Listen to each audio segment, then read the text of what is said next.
Yes, we do. It's a very loaded day. We got Brian Edwards, the Vegas Insider, coming up at 12:30. We'll talk some high school football with Chris Deering at 1:15. And John Strickland, we'll talk some offensive line with him, as we did learn last night that Nolan Hay and Cason Henry will be out for tomorrow's game. Again, both those guys were in the starting lineup last week, and Cason Henry has probably been your best overall offensive lineman so far this year. So you're going to be without him tomorrow, and I'm assuming Tree Babalade is going to be starting in his place at the right tackle spot. So a lot of things offensive line-wise to talk to with John Strickland later on. Yeah, I don't think that the loss of Cason Henry is going to be all that big because of his backup, Tree Babalade, who's gone in and performed well. I worry more about the left side of the line and Josiah Thompson and whomever they go with at left guard. If you put Boaz Stanley back out there, he is just struggled beyond words through the first 4 games. I don't know if this is – I don't know where is the game where you say – and to me, this is interesting on the offensive line.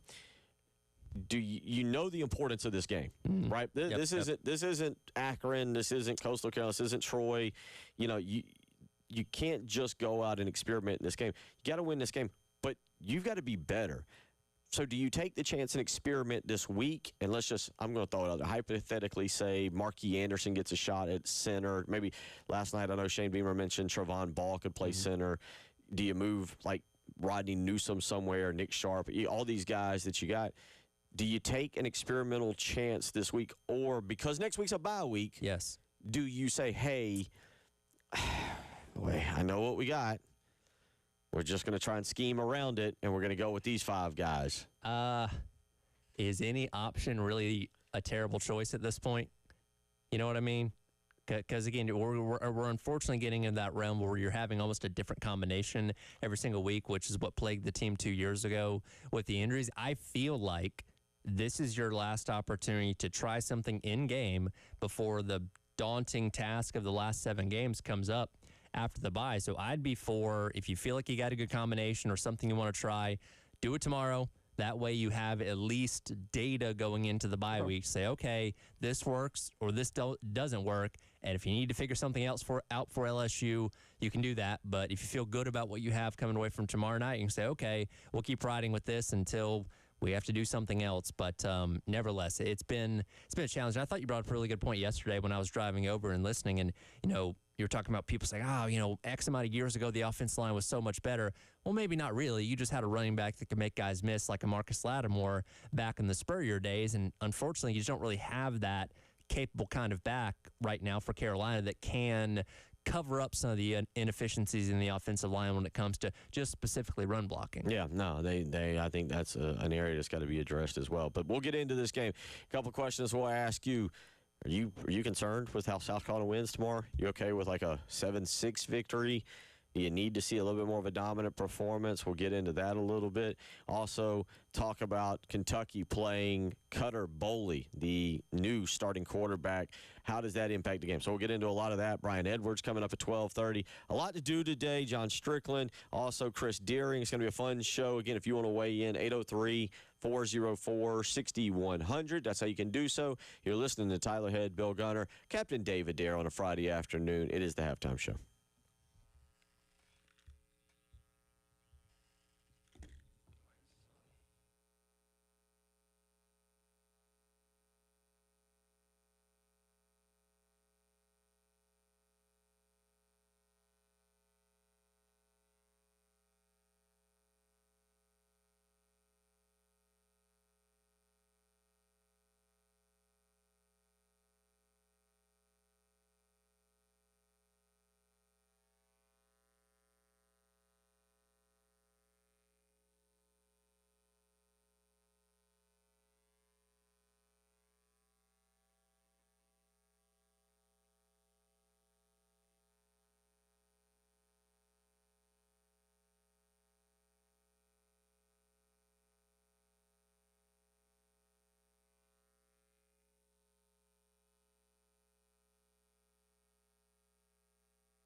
Up and at 'em on a Friday. Maybe you're off to lunch. Maybe you're getting back from lunch. Maybe at 12:18 you're calling it a day, whatever it is. Myself, Tyler Head, Captain David Dare. We're going to get you through Friday. Get you ready for football tonight. Actually, for Ryder Cup this afternoon. For football tonight. The final 3 days of Major League Baseball this weekend. Got that going for it. Big sport, fun, big sports weekend. And, of course, no Clemson game. They can't, to my knowledge, they can't lose. Yeah, because North Carolina's next week. Yeah, they get a much needed week to regroup after what happened last weekend. Yeah, they can't lose. But South Carolina, on the other hand, all right, 5.5-point favorite over Kentucky. Now, 5.5-point favorite. One of the storylines going into this game is Cutter Boley, the quarterback, the new quarterback for Kentucky, is going to make his first start. South Carolina's got a history. Tyler asked me earlier in the week, like, hey, what do you remember? I think we all remember certain quarterbacks. T.J. Finley is the last one that comes to mind. Mm-hmm. But there are other quarterbacks that have gotten first starts or done things, and for South Carolina fans, it feels like a horror show. Ken, this isn't his first start. This is his first SEC start, but and first road start as well. But Kenny Hill obviously comes to mind back in 2014. So if not, backup quarterbacks getting their first significant starts of their career against Carolina, I know has been a sore spot over the years. Here is Shane Beamer. This is him talking about Cutter Boley and what they have to do to be prepared for him.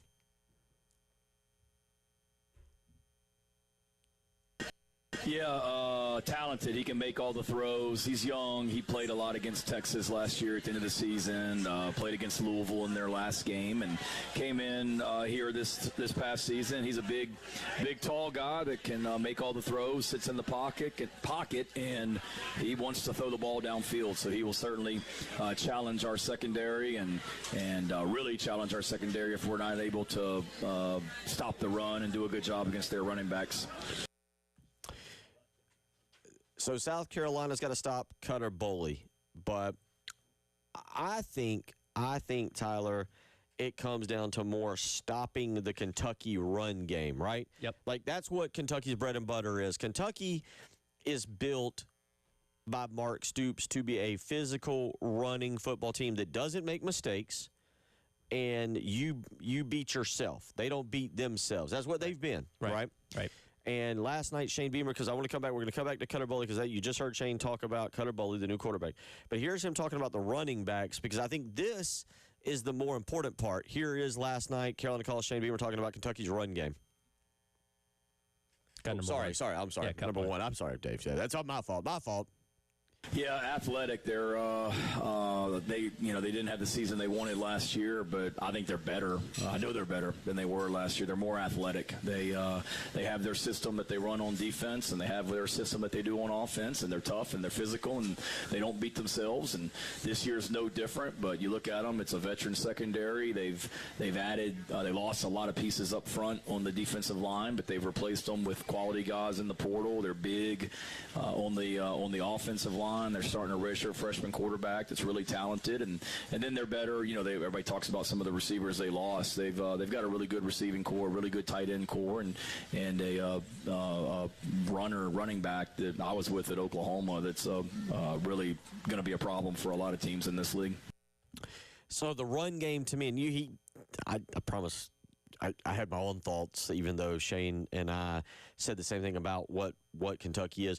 But they're going to come in and be run first tomorrow and try to take the pressure off for Cutter Boley. Boley. Yeah. No, if you can get the run game going, then that's less that Cutter Boley has to do. And what's going to be a pretty daunting task for him to come into Williams-Brice Stadium in his first SEC road start and try and make things happen. And that's a very capable backfield. And he's talking about Seth McGowan, who was with him back at Oklahoma all the way back in the year 2020. This is a guy that's been around for a while, had some off-the-field issues that kept him away from college football for a year, but has now found his way, into the SEC now at Kentucky, and another good complimentary back in Dante Dowdell. So kind of a two-headed monster there for Kentucky. That again, the MO of a Mark Stoops coach team is to try and run the ball down your throat. That's what they're certainly going to try and do tomorrow. And again, when you look at the track record that Carolina's had in the past two games, they obviously think they're going to have the good opportunity to get some things going on the ground. Yeah, and so you look at this game. This is why I think it'll be a fourth quarter game. Look, and you heard Shane Beamer talk a little bit about right there, kind of echoing what we said yesterday, or what I believe. last year was not Kentucky's best year. And I think because of that, everybody's kind of looking down on Kentucky. Now, we truly, I don't think we know what Kentucky is. They had 2 cupcake games, Eastern Michigan and Toledo. They played Mississippi close. Now I'm starting to believe that, quite frankly, Lane Kiffin could just go build a quarterback out of popsicle sticks, and that popsicle stick would throw for 300 yards and 2 touchdowns. Mississippi's a good team, and Kentucky was competitive with them. Yep. So we're trying to learn what Kentucky is, and I think there's a false narrative of, well, they were bad last year, so they're bad this year.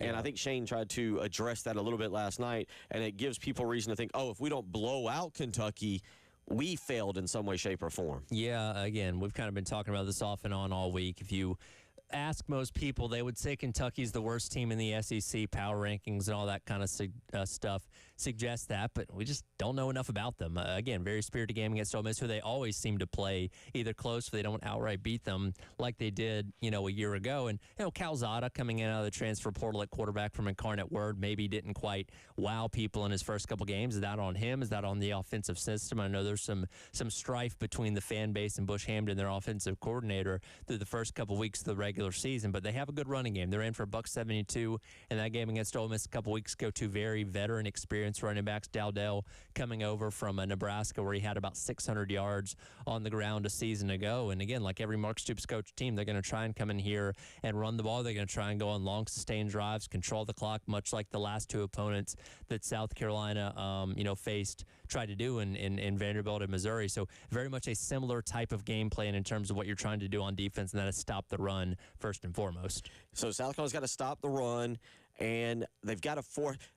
Let me ask you, were you at the Vanderbilt game? Yes. You were there? Yeah. What was your opinion?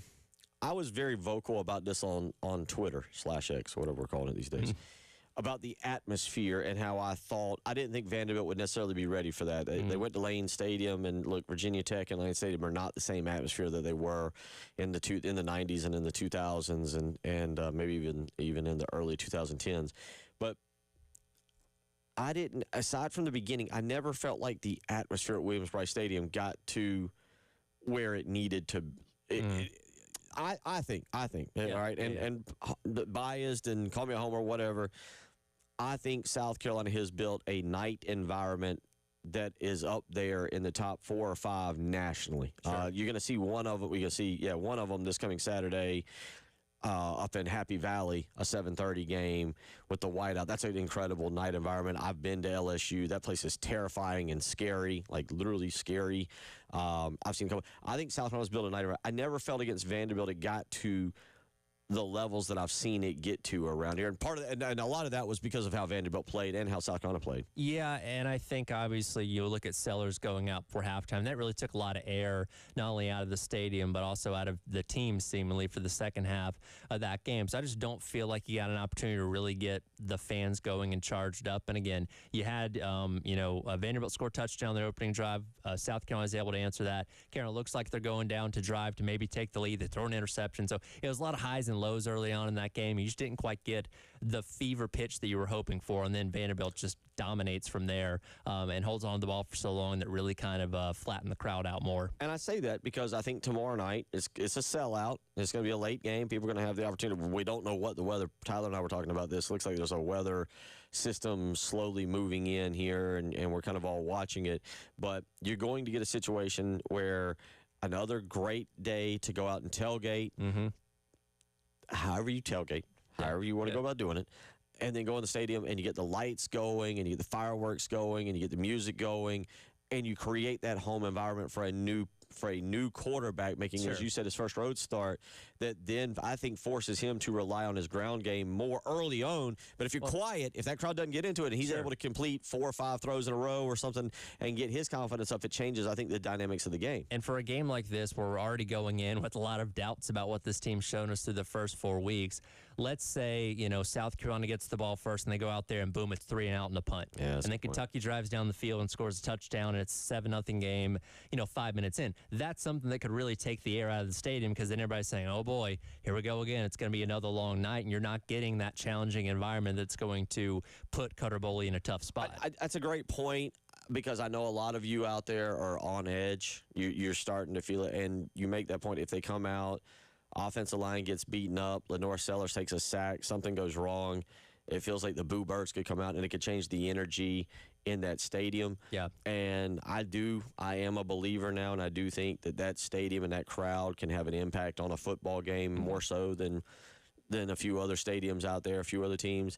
And I think when you get in a situation like this, and we'll see. And so that is something to keep an eye on there, monitoring kind of the pulse of the crowd throughout the game. Obviously, the crowd can only Sure. y'all as fans can only keep your energy up if something good's going on the field. So I'm not telling you like, hey, they're down 21-0. Try and stay invested. Crowd's not running the ball. Crowd's not making tackles. So you Right. still got to do your job. But that 12th man aspect can certainly help. 803-404-6100. We'll come back. Brian Edwards, Vegas Insider and MajorWager.com will join us. We'll look at some games and some player props. You're listening to the Halftime Show.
12:35 on your Friday as we get you set for the weekend of college football. And joining us, as he has done for me for several years now, and glad to actually be able to speak to him again, Vegas Insider's on Brian Edwards. Make sure you check out his great work there as well as MajorWager.com. Welcome back into the program. I know you and Tyler have been holding it down for the last few weeks. Yeah, buddy. Good to hear your voice, and your voice sounds 100%. You don't sound like you were under the weather there for a bit. Glad you're feeling better, man. Yeah, good news. It wasn't the voice that was under the weather. that was good. But let's jump in because you got a good bit of stuff for the week, and now let's get right into the game here locally. You and I kind of texted about this earlier this week, but South Carolina now a 5.5-point favorite against Kentucky on Saturday night. Yeah, and just from our conversation, I don't know why my accounts were off the board there briefly yesterday. They're back on the board now, so I don't know what that was all about. But I like South Carolina here.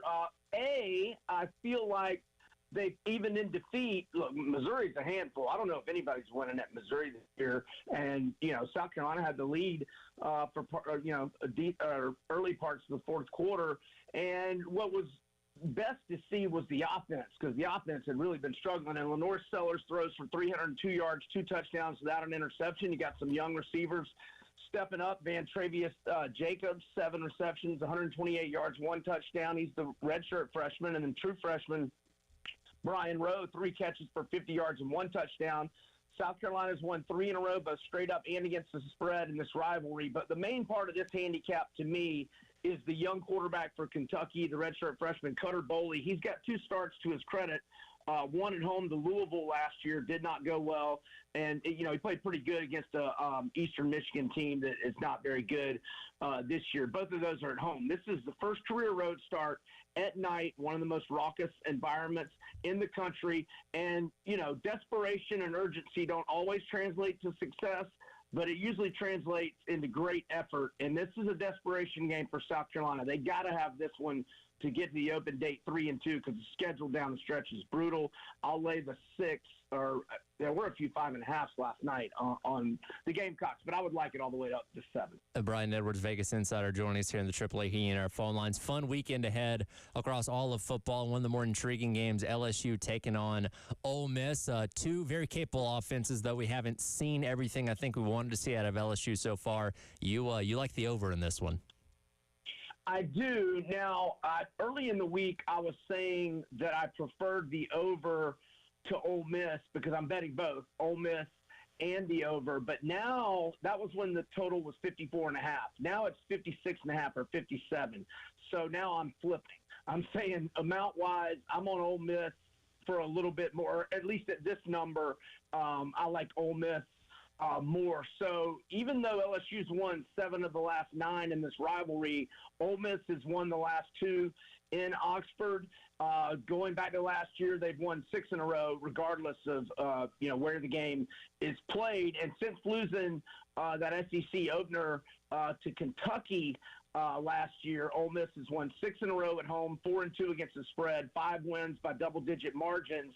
And look, LSU's defense has been getting a lot of, pipe press, whatever you want to call it.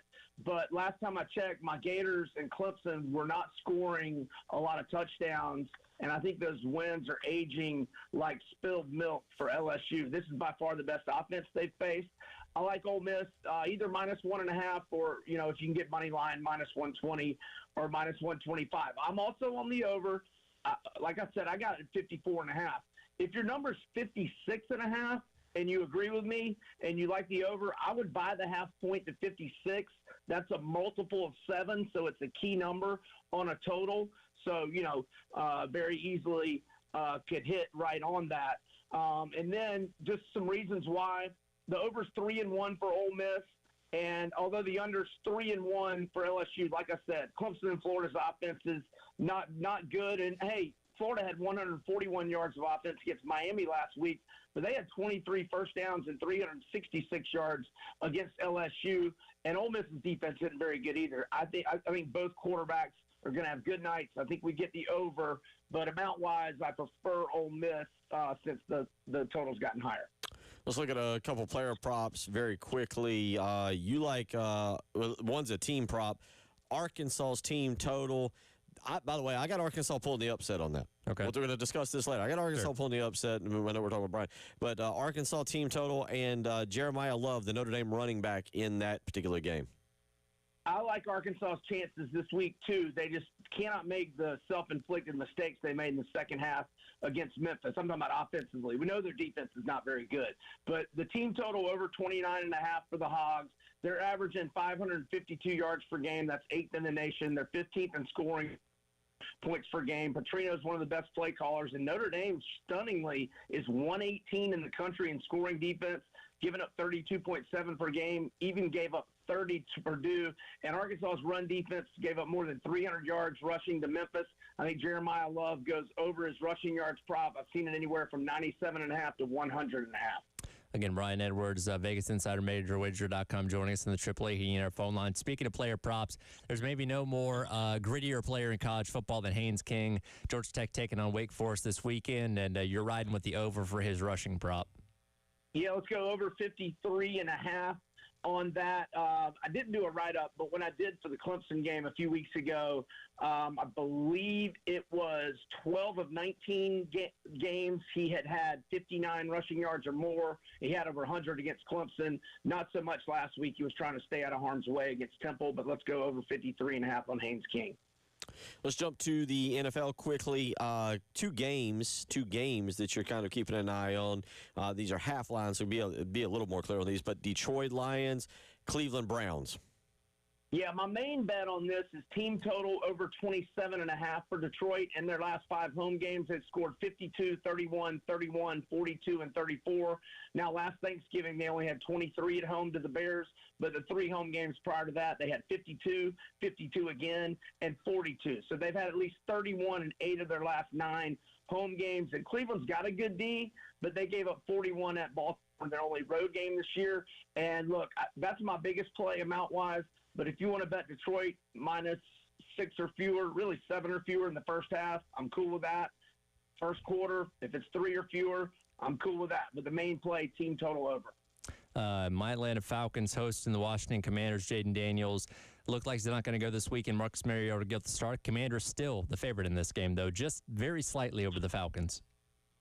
Our Atlanta Falcons. I did not realize you were a fellow Rise Up. Yeah, buddy. But, tough times. That was what an embarrassing all-timer of an outing that was last week. And, look, they may bounce back, but I just like this Commanders team, even if it is Mariota.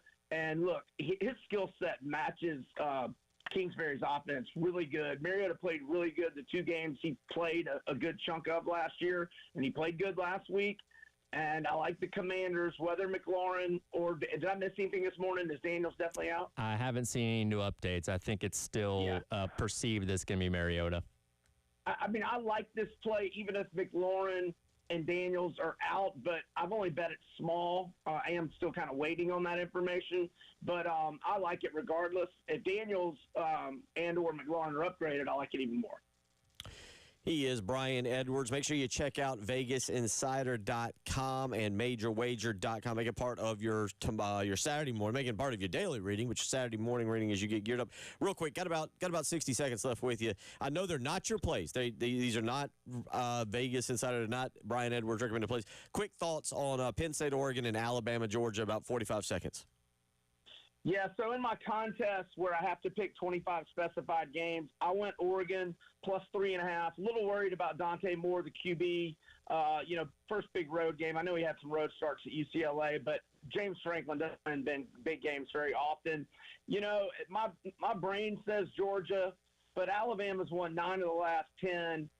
And the one Georgia won in the Natty, if Jameson Williams and Mechie weren't out, their receivers, they would not have won. They'd gotten smashed by them a month before, 3 or 4 weeks before. So I guess I lean Georgia, but Alabama owns Georgia. And so until I see it, I haven't seen it. And Jalen Hurts, anytime touchdown for the Eagles, it's won 6 games in a row. I play it every week, minus 140 price.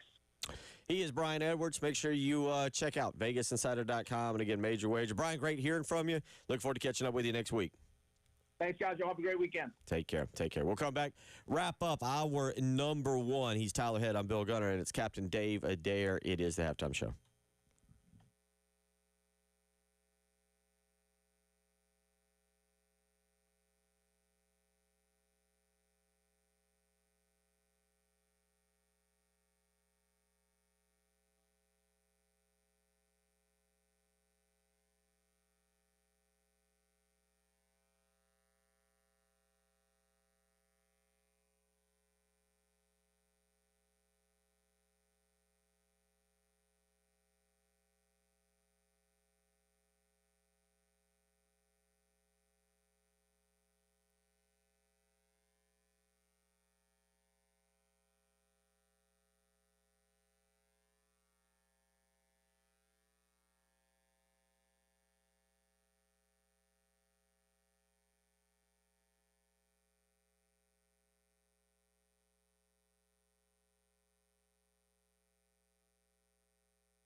Good stuff there from Brian Edwards of Vegas Insider. We'll get that up on the podcast page where you can go and hear anything that you may have missed. Yesterday, we had Lamont Paris, who was really good, talking about the upcoming season as they are underway. They are practicing now down there at Colonial Life Arena, and Coach Paris joining us yesterday to talk about his newcomers, both transfer portal and freshmen. Got some good insight on the front court, got some good insight on the leadership of Michie Johnson. So you can always go to our podcast page, go to 1075thegame.com, click on shows, click on the halftime show. We're the home of the podcast page right there. And you can actually listen to all the podcasts right there. So, again, anything you've missed before, or maybe you wanted to hear Brian Edwards' picks, you're like, hey, I need to make me a soda or two this weekend. Go to 1075 The Game, and again, click on shows, click on the halftime show, and Captain Dave will get that up for you so you can re-listen to anything that Brian Edwards had to say. So wrapping up the first hour, and I'll tell you what, let's go back to what we talked about, Tyler, and we'll get more into big picture college football coming up in hour number 2. Chris Deering's going to join us. We'll talk the high school slate for tonight. Going to be a phenomenal night tonight. The question you posed, and we didn't really get to it, should South Carolina win? I got to be careful with this. I could be the homer and say, win South Carolina wins, win South Carolina wins. But does how they win matter? Going into the bye week, we're going to remember it. We're going to talk about it. But does how they win? If you're sitting out there, 803-404-6100, text in. How they win? Like, do you, if it's ugly, but they win 7-6, are you like, hey, survive in advance? At this point in the season, we know there's flaws. We're just trying to survive in advance. Or do you need to see like a 24-3? Hey, we shut down Cutter Boley. First road start, we showed him up. Like, what do you need to see tomorrow night in terms of a Gamecock victory that you spend the next 2 weeks going, I feel better about this stretch, this run coming up? I need to see the things that they've struggled with look better tomorrow night because, okay, let's just say you win this game. I threw this out there earlier, 17-7, right? But one of those touchdowns comes on like a pick six, and the other one comes where your defense forces a turnover and you give the offense a short field. But you don't see sustained drives. You don't see a good running game. You still see issues up front when it comes to blocking, pass protection, those kind of things. And, yeah, the win's the most important thing at the end of the day, but that doesn't make you feel any better going into the bye because the concerns are still the same. So I need to see them win and show at least some areas of improvement with these now growing list of concerns we've had through the past couple of weeks. See, I don't, and the reason I asked this question is I don't know if a lot of you out there are just like, hey, that's who they are. You know, we got into it this week when I made my reappearance. One of the first things I asked you is, when do you know what or whom a football team is? We're in week 4. This will be week 5. Like, have we just accepted they're not going to run the ball this year?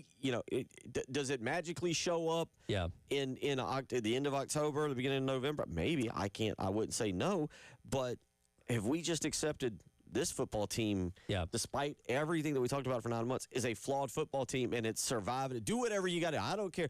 Have Vakari Swain run 3 punts back and get a defensive touchdown and win 28-27. Yesterday, we talked to Parker Fleming, Stats of War, on Twitter during the Gamecock Central Hour, and he's an analytics guru and all that kind of stuff, and I asked him the question, at what point do the numbers just become who you are? And he said 5 games in. So tomorrow, being the 5th game of the season, again, especially offensively, all the numbers are very poor from a national standpoint, and you're not going to drastically change those tomorrow, but you're essentially 1 game short of being halfway through the season. So, yeah, the team can get better, but the numbers become a reflection of what your team actually is once you get to this point in the season, and tomorrow is kind of that point where if you're going to start showing some improvements, you better show it, or else, again, that just becomes your identity, and, again, you have to marinate on that for 2 weeks on the bye. Texter weighs in and says, I think they need to win convincingly because if they don't, it shows no signs of progress. And that's what I'm asking.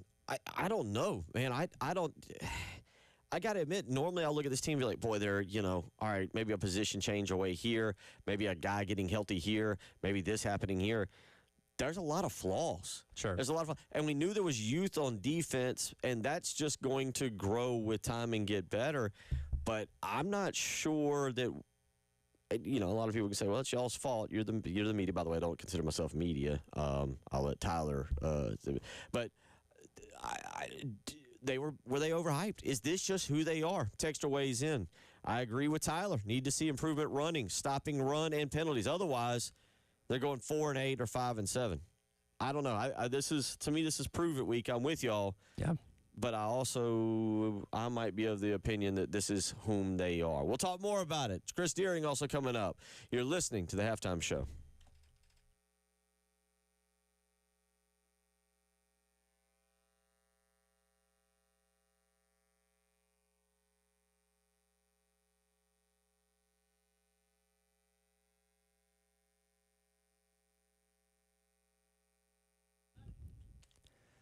Tyrett here for our friends over at Tilly's Warehouse, the first wine and spirits store in 5 Points in 20 years. Tomorrow's another home game for South Carolina. If you need to stock up for your tailgate, Tilly's is your place to go. Located right behind the Salty Nut Cafe over there on Green Street. You can stop by and load up on whatever you need to make your tailgate as perfect as possible. They have a wide selection of just about any kind of beverage that you're looking for. They even have things like the Garnet and Black vodka, which 25% of proceeds for that go to the Garnet Trust, which officially benefits South Carolina's NIL collective. They also have G4 Tequila if you're looking for that as well. And they have ready-to-drink things right there by the register as you're checking out. Mention that you heard this ad on 107.5 The Game. You can get 10% off any wine selection as well. Stay connected on Instagram and Facebook or visit their website at tillyswarehouse.com for more information to discover why Tilly's is your new must-visit spot over in 5 Points.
the 1 o'clock hour.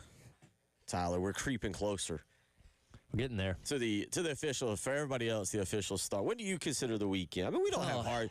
You maybe have a harder job than I do. You do 6 hours. I do. We ask you to do a lot around here. There's some audio you got to cut. Like you, I'm not going to sit here and lie. I'm very thankful, very blessed for the job I have. I don't have to work that hard. It's a blessing to have this job. You got to actually do. But when do you consider the weekend? When do you say like, hey, the weekend is here? I get a different vibe once we pass noon on Friday because that's kind of like rounding towards the back nine on golf. For me, it's like you can kind of see the end. It's coming up. And especially during football season, Fridays are fun because, again, we're previewing games. We're talking about stuff we've been talking about all week. You're getting excited for it. But, yeah, I really start feeling it around noon on Friday. That's when I'm like, all right, we're on the home stretch. I can see the light at the end of the tunnel, and the weekend's ahead. All right. Well, we're past noon on Friday. So for Tyler and I, we're basically into the weekend. Hope you are not too far away as well for what's going to be a phenomenal weekend. Ryder Cup update. Right now, Scotty Scheffler and J.J. Spawn are 1-up on John Rahm and Sepp Straka. Tommy Fleetwood and Justin Rose have just teed off against Ben Griffin and Bryson DeChambeau. That one is just through the first hole. And Ludwig Oberg. And I can't remember which Hogarden is it? Do you remember? I don't. It went away. Yeah, it's one of the brothers. I can't remember. They traded out. One brother played in the 2023. The other one is in this one. They basically traded the brothers out there, and that one is just getting underway up at Bethpage Black. So bad morning for the Americans. Bad morning. They get ripped down 3-1 in the 4-ball matches this morning. So we'll see how it goes this afternoon. NFL last night, because it's going to be a fun weekend. We're going to get to college. Sure. But, man, I'm excited about the NFL weekend as well. Tampa Bay and Philly all at 1 o'clock on Sunday. And then is it an elimination game at 4 o'clock? Ravens Chiefs. Somebody has to be one. I think you know what they're gonna tie. Yeah, they'll tie. They'll be 1-2-1 each. Yeah, because the numbers tell you that if you start the season off 1-3-1, your chances to make the playoffs are pretty slim. But somebody's gonna have to be in that situation coming up on Sunday. I know obviously Ravens fans not pleased with how their defenses look through these first couple of games, and the Chiefs have been competitive in all those games, but outside of shaming the Giants last week, which I think a lot of teams are going to do that. On Sunday Night Football, they haven't really been out of it necessarily, but these are two capable teams, and obviously they've made the runs they have in the postseason for a reason. Obviously, the Chiefs still went to 3 straight Super Bowls. Even though last year the season didn't end the way you wanted it to, but this is always a marquee game, going to be a fun game.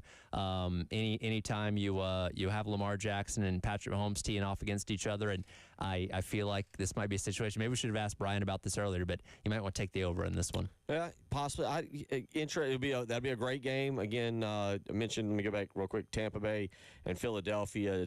Philly on the road, but they're a 3.5 point favorite. And then that 4:25 game, Baltimore right now on the road. Yep. On the road, 2.5 point favorite. Now, interesting little debate that I saw with Tony Kornheiser and several other actually people. I think it was Kornheiser, might have been Wilbon, but it was on Pardon the Interruption. Has Lamar Jackson lost his burst? Now, he's finally starting to age. Sure. Finally. God, how old is he now?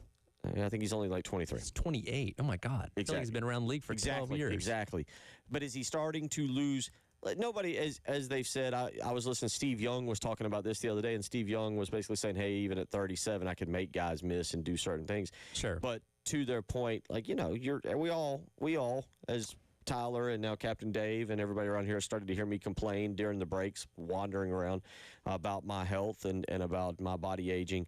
Everybody starts to age, and for Lamar Jackson, one of the things that made him so great was that burst and the ability to be able to escape. Now, he's turned into an incredible passer. He has. He is a phenomenal passer. He's really, but has he lost a little bit of that? Yeah, when you look at the running numbers, they kind of reflect that a little bit, where that was kind of the difference maker for him was, and I know this was kind of the knock on him when he came into the league, is, oh, he's a running back trying to play quarterback, and he's a well-rounded, passer as well, but he did have that running back-esque type of burst when he carried the football, and you're just not quite seeing that this year. I go back to that game that they lost the other night against Detroit. I think it might have been Alex Anzalone, the linebacker for Detroit, that was able to get him like right at the line of scrimmage, and you kind of watch that and like, man, that's a play that Lamar Jackson squirts out of in the past couple of years and goes and runs for 12 or 15 yards or something like that, and he just isn't quite able to get away from guys as easily as it was, in years past. Keep an eye on that. Again, I'm not.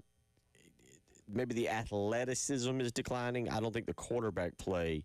No, it's still a top quarterback in the league. Yeah, still very much an MVP candidate. Still very much a top 3, top 4 quarterback in the league. And that's the afternoon game. And then at night, if you're into this kind of thing, and I will admit I'm in, Packers and some dude named Micah Parson take on Dallas. And I feel like I'm in the very small minority in America where I don't like the Cowboys, but I don't dislike the Cowboys. Like, I'm in that gray area. It's like me and a very small group of people who are kind of like, I can give or take them. It doesn't matter. Here's my question. Do people dislike the Cowboys, or do they dislike Jerry Jones?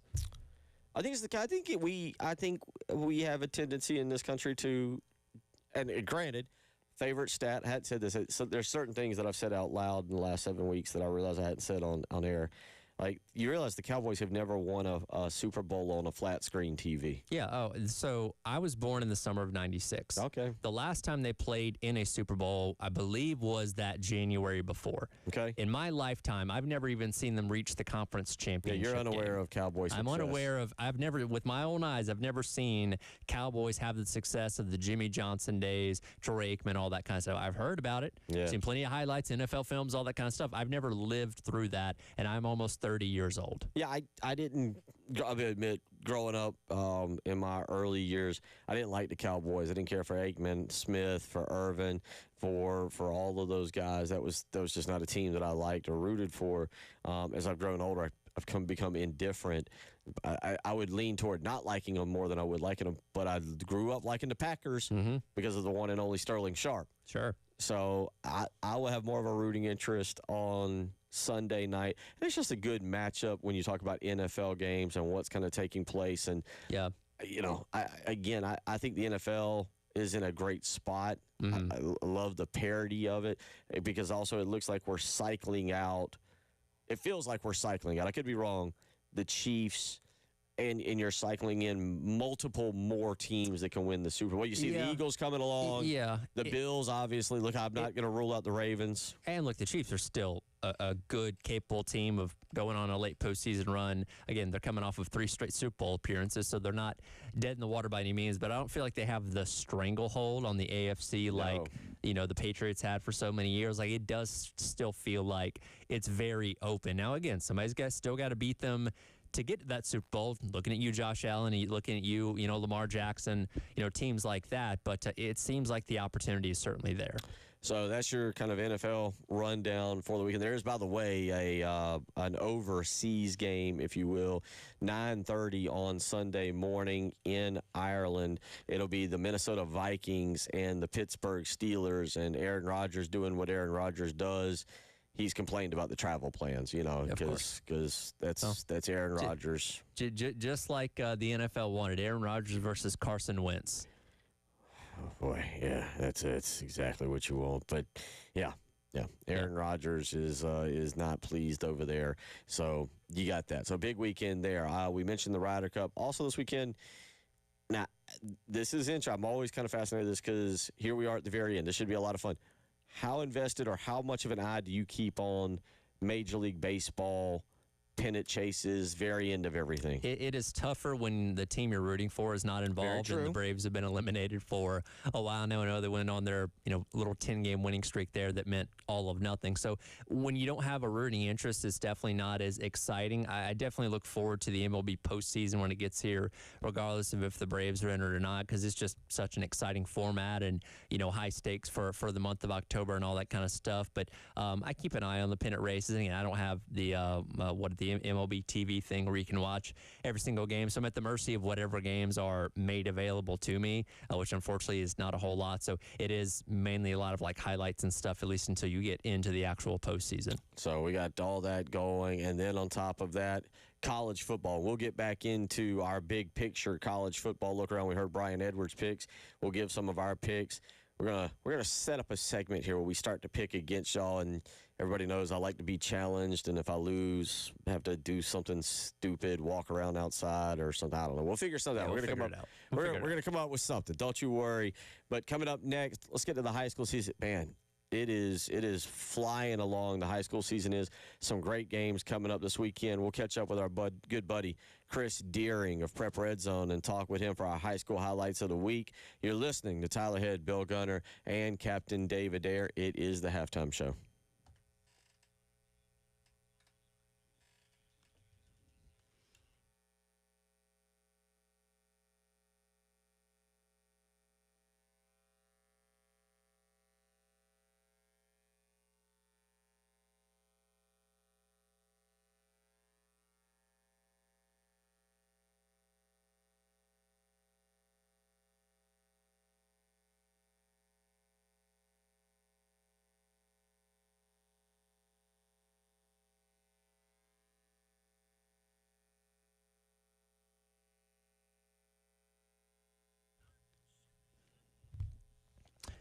Tyler Ed here for our friends over at Old Timey Meat Market. Your next opportunity to tailgate comes up tomorrow. Do you have what you need? Are you ready to go? Do you have meat to put on the grill? Well, if you don't, I've got the perfect place for you to go, and that is Old Timey Meat Market. You'll find their shelves stocked with various cuts and grades of beef, pork, poultry, seafood, and exotic meats.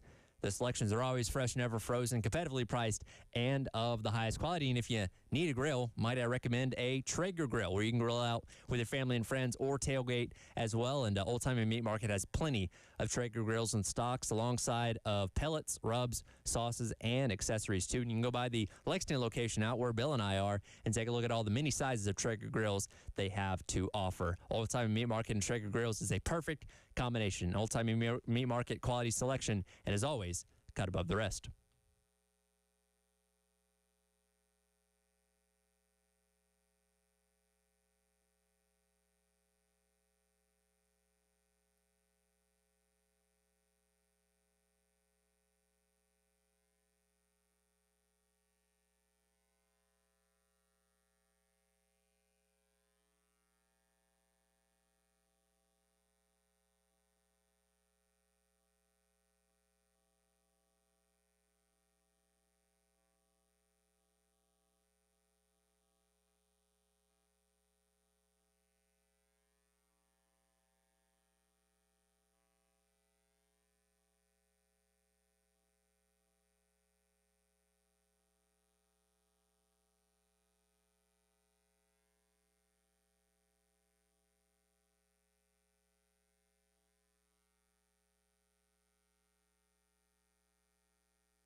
116 on a Friday.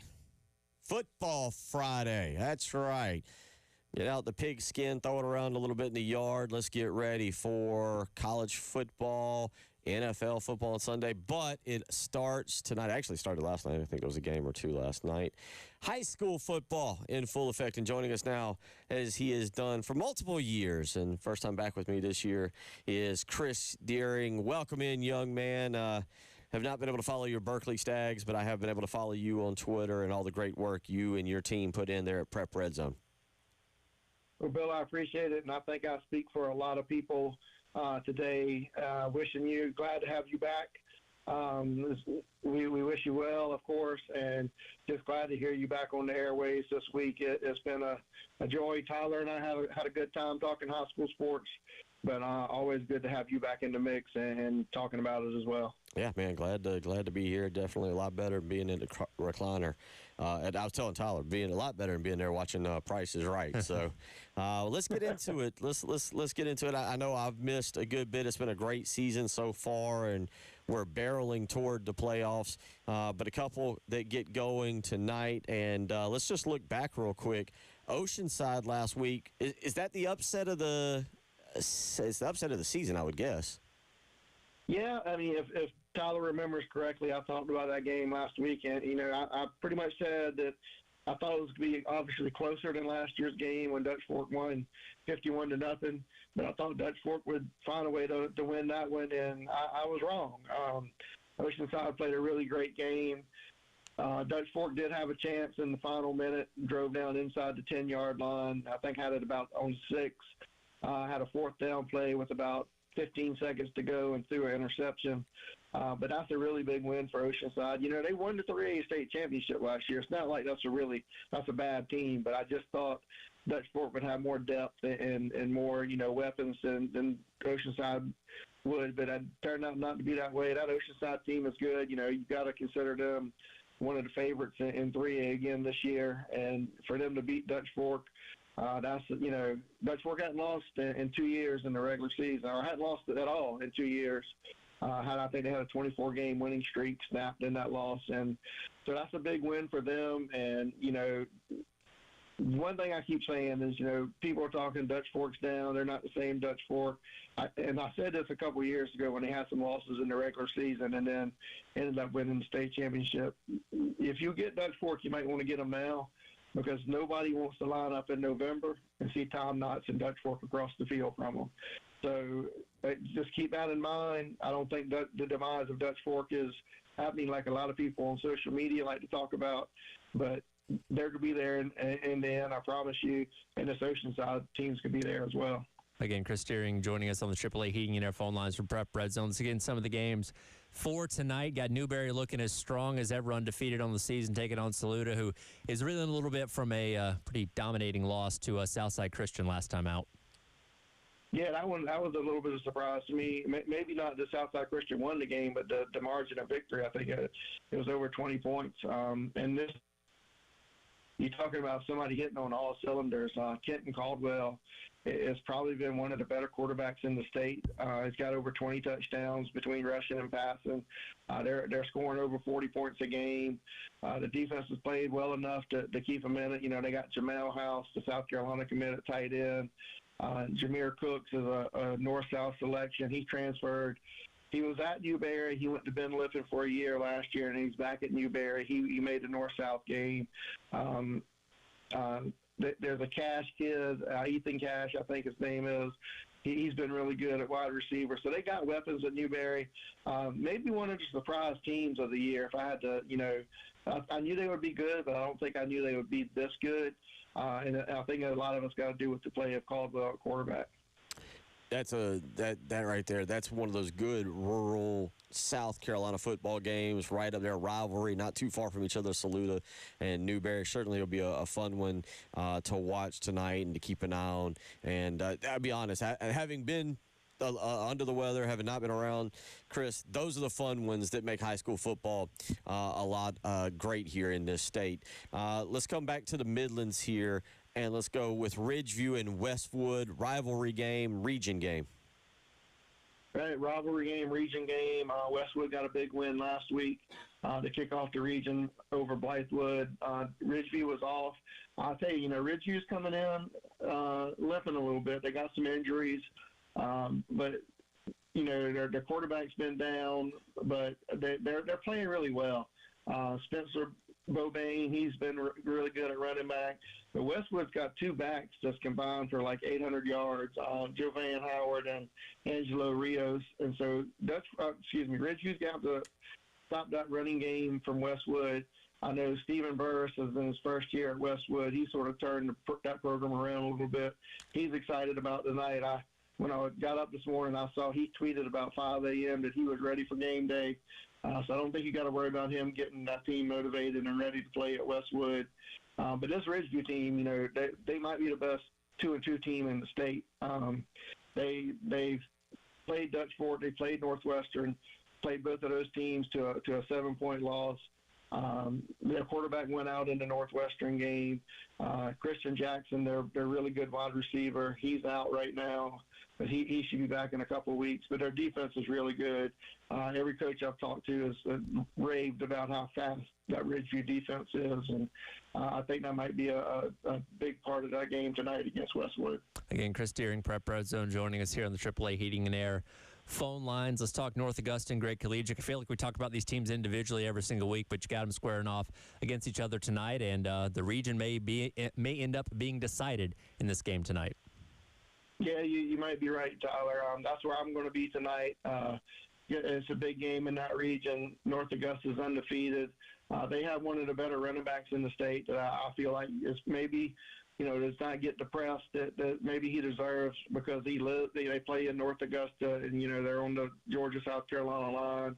Only really outlet that covers them routinely is the Aiken Standard. But Mike Doe is really good. They got an offensive lineman that's committed to Liberty, Malcolm Gaston. He's a big kid, really, really agile, really good as well. But they ain't got their hands full against Great Collegiate. I'm excited to see Michael Boulware tonight. We've talked about him on the air before. He's got 80 tackles through 4 games. And, I can do that math. That's 20 tackles a game. And that's pretty impressive that anybody that does that. I do know that both teams might be coming in with backup quarterbacks tonight. I know for a fact that Gray will have their backup quarterback in. He's a freshman, but really talented. He played last week. And I think North Augusta, they played with a backup quarterback last week, and I think he's still out this week. So it might be the battle of the running games. Great Collegiate's got a good running back in their own, Trayvon Williamson. So I think it's a chance for, both defenses to play against the run, against 2 really good offensive lines and 2 really good backs. So this should be a good one. And maybe the clock will run pretty quick and we get out of there early tonight. I have heard, I have not seen, but just I know Gilbert played, I believe it was last week, Gilbert played North. I've heard that North Augusta looks like a college team. They're big and big and physical. You're right. I've heard some stuff about them and how good they are. Let's go back to the middle. Let's go to the Skeezy game here. I know you guys had it down. Northside taking on is it Hammond? Yeah. Northside 4-1 Northwood. 4-1 Northwood. I'm sorry, and 5-0 Hammond. Yeah, this is. I feel safe in saying this is probably a preview of the Skeezy 4A state championship. Maybe Porter-Gaud and Heathwood Hall might have something to say about that, and they play each other tonight as well. That's another good Skeezy game. But Northwood's had this one circled for a long time. Johnny Waters, their longtime coach, has got a team that he feels like can win a state championship this year. They got a lot of transfers in. He feels really good about his team. And this Hammond team has been hitting on all cylinders like we were used to, sort of like Dutch Fork. But again, come November, I don't think anybody wants to see Hammond on the other side of the field. The defense for Hammond has been really good. Jackson Ross, this is David Ross' son that played basketball in South Carolina. He's got some Power 4 offers. I know Vanderbilt was out to see him when they were in town a couple weeks ago. They have a defensive lineman that I think is outstanding. He's a junior. John Stokes, he's really good. Bubba Alexander, he's going to be on a visit to South Carolina tomorrow. But all those guys play defense, and they're really good defensively. So this could be. I think this was going to be sort of a low-scoring game, and maybe the first one to 17 or 20 wins this one if either team can get that high. Couple more minutes. Couple more minutes here with Chris Deering, Prep Red Zone, AAA Heating and Air phone lines. A lot of good games statewide, including one between Dorman and Burns. Dorman's look pretty dominant in most of their wins, but they do have the overtime loss to Greenwood, and Burns coming in with a pretty electric and high-scoring offense. Yeah, Burns got a good running back. And man, his name escapes me right now. But they're going to run the ball really, really well at Burns. They throw it well. And Dorman's been good. They're talking about another big physical team. That's Dorman. Both of these teams are ranked in the 5A top 10. That's going to be a real good matchup in the upstate to keep your eye on tonight. If you're watching scores come in on the scoreboard show here on 107.5, that's going to be one to keep your eye on. And again, things are starting to shake out. You know, this is probably the last week of non-region play for some teams, and everybody next week will be in the region play. So it's getting serious now. I'll tell you what, before we get you out of here, since we're now on down in Charleston, let's hear about the Berkeley Stags tonight. They've got St. James. Yeah, go on the road up to the coast a little bit, play St. James. I know last week James Island played St. James, and it wasn't close. 63-7 was that final score. Berkeley had a bye last week, and you know they needed to get healthy. They've had some injuries. Their quarterback missed the Somerville game. Henry Rivers, really talented junior quarterback. He's been out. But I'll tell you, this Berkeley team, I've not seen them yet, but, you know, I get weekly reports from down there because I did go there and play there. But they're going to run the football. Rivers is going to run it. They got about 3 or 4 backs they put back there that can run it really well. They're big and physical up front. So I think that region is going to come down to Berkeley and Stratford. I could be wrong. Stratford's been really good this year. And so that's a region that could, you know, surprise some people when playoff time gets here, because I think Berkeley and Stratford are as good as anybody in the state, and we'll see that when the playoffs get around here in early November. That's right. Didn't want to let the Fighting Chris Deerings get out of here without a shout-out. A couple other ones tonight. Sumter, 4-1 on the season, taking on Lugoff Elgin, 3-2. Crestwood, 3-2, taking on Lower Richland. Should be a couple good games here locally in the middle. It's going to be a great night of football. And, Chris, look forward to following you again. You will be at Gray Collegiate in North Augusta for those that want to follow you on Twitter. And we always appreciate you taking time out each and every Friday to join us. Not a problem, Bill. Again, happy to have you back. You guys have a great weekend, and let's see what the Gamecocks can do tomorrow with Kentucky. That's right. That's right, Chris. Look forward to catching up next week. Chris Deering with Prep Red Zone Network does a phenomenal job. Again, he'll be on the scene tonight. Gray Collegiate and North Augusta should be a good one there for that. We'll come back, get back into a little bit of college football and a look around. You're listening to Tyler Head, Bill Gunner. He is Captain David Dare. It is the Halftime Show.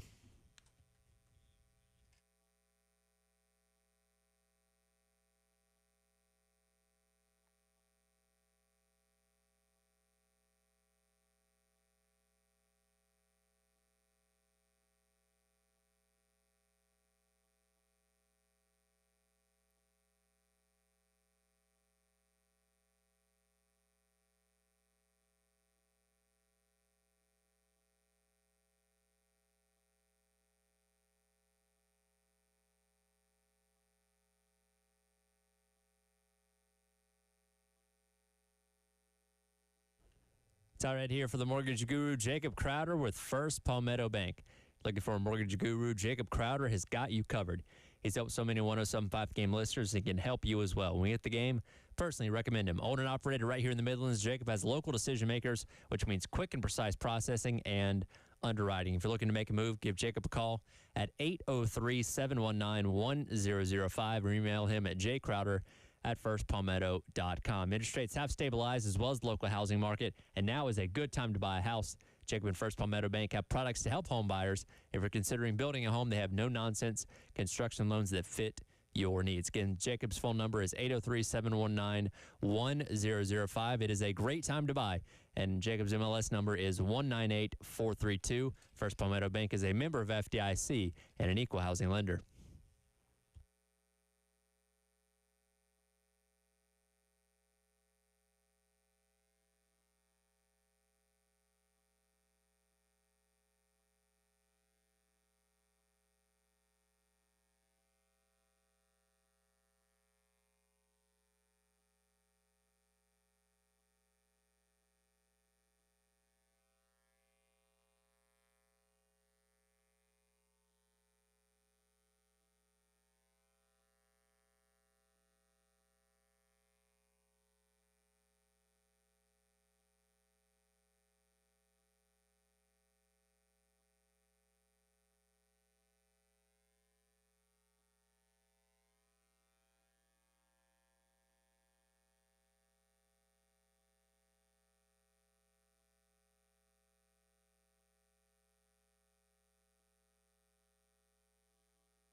Thank you again to Chris Deering for joining us there to give us the high school highlights of the week. Going to be a great night of high school football. Always encourage you to get out and support all the great people that are involved in it, from the concession workers to the band members to the administrators, obviously the coaches and the players, the cheerleaders, and, of course, the parents that are involved in it. High school football in this state, I mean, Lexington, obviously, where I'm at, but then watching my kids go to Gilbert, phenomenal.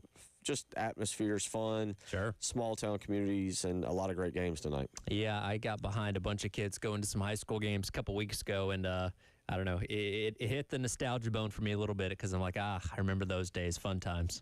803-404-6100. We'll get back into some big picture college football. Let's go out to the phone lines. I apologize, Hampton. You've been waiting patiently. You want to talk about the Carolina game. What's on your mind today?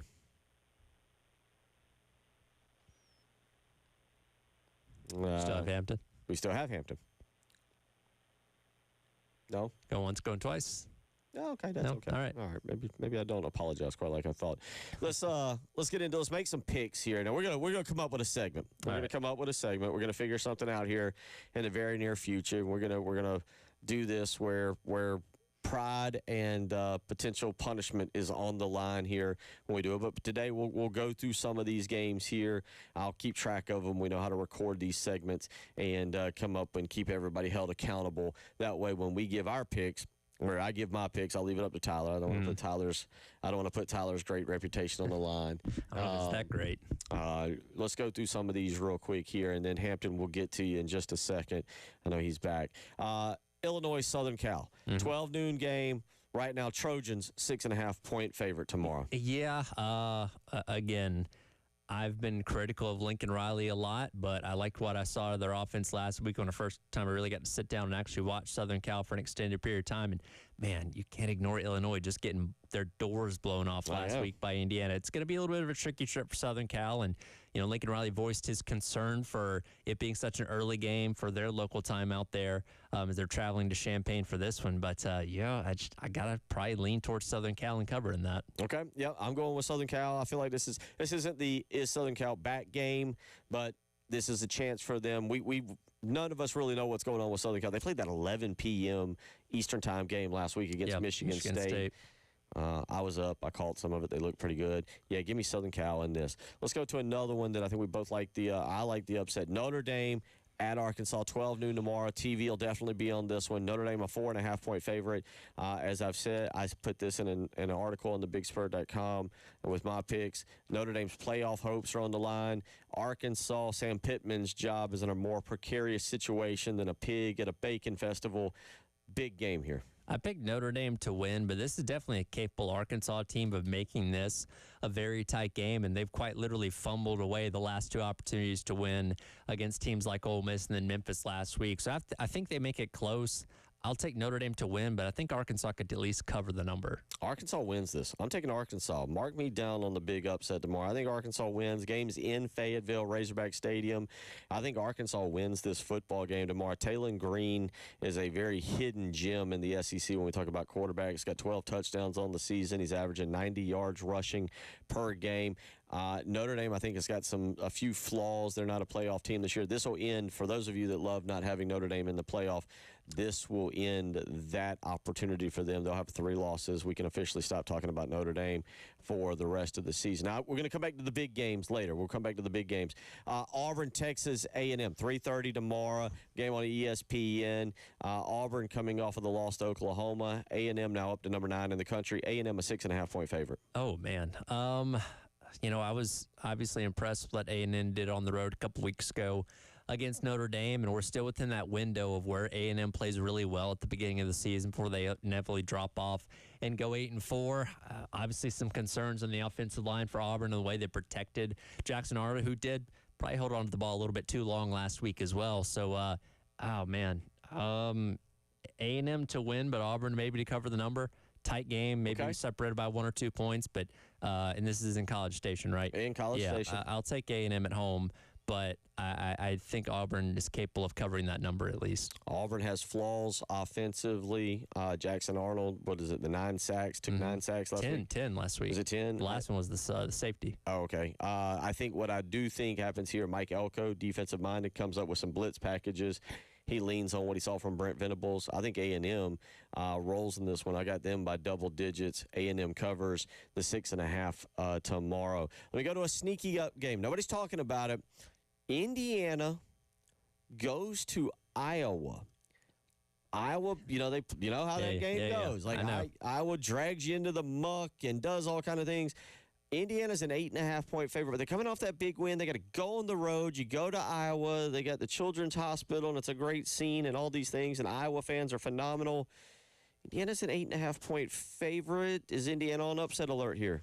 I think they ride the wave. I think Fernando Mendoza is a quarterback that's not getting enough attention. He was at Cal last year and did really good, and that earned him the opportunity to go to a place like Indiana. And that offense we saw last week cooking on all cylinders, and I just don't think Iowa has the capability on offense, because they never do, to keep up with what Indiana's going to do, no matter how good Iowa is on defense. So I'll take Indiana to cover. I think this is a very capable offense for the Hoosiers.